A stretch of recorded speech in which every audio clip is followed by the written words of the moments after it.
بسم اللہ الرحمن الرحیم نحمدہ ونصلی علی رسولہ الکریم۔ حضرت حکیم اختر صاحب رحمہ اللہ کی کتاب پیارے نبی کی پیاری سنتیں کا سبق چل رہا ہے۔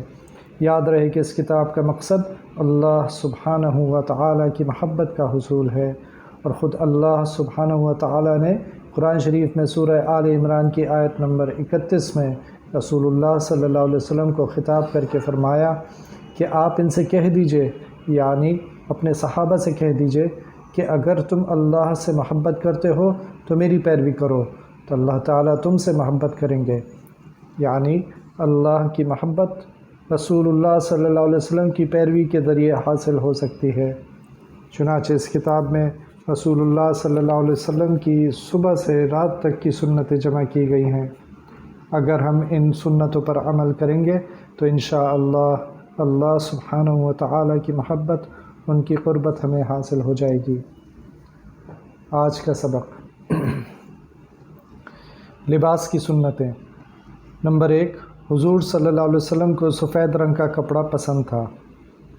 نمبر 2، قمیص، کرتا یا صدری وغیرہ پہنیں تو پہلے دایاں ہاتھ آستین میں ڈالیں، پھر بایاں ہاتھ۔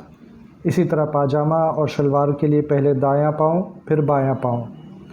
نمبر 3، پاجامہ، شلوار یا لنگی ٹخنے سے اوپر رکھیں۔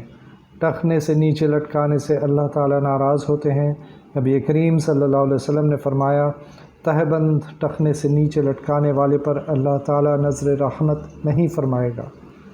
نمبر 4، نیا کپڑا پہن کر یہ دعا پڑھیں، الحمدللہ الذی کسانی ھذا الثوب ورزقنیہ من غیر حول منی ولا قوہ۔ ترجمہ: سب تعریفیں اللہ کے لیے ہیں جس نے یہ کپڑا مجھے پہنایا اور نصیب کیا بغیر میری کوشش اور قوت کے۔ نمبر 5، عمامہ کے نیچے ٹوپی رکھنا سنت ہے۔ نمبر 6، حضور صلی اللہ علیہ وسلم کو کرتا بہت پسند تھا۔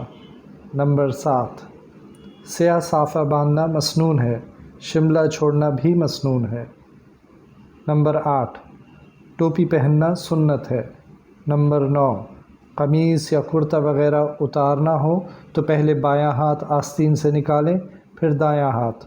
اسی طرح شلوار اور پاجامہ اتارتے وقت پہلے بایاں پیر باہر نکالیں، پھر دایاں۔ نمبر 10، جوتا پہلے دائیں پاؤں میں پہنیں، پھر بائیں پاؤں میں۔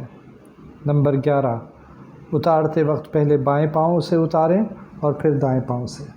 اللہ تعالیٰ عمل کی توفیق عطا فرمائے۔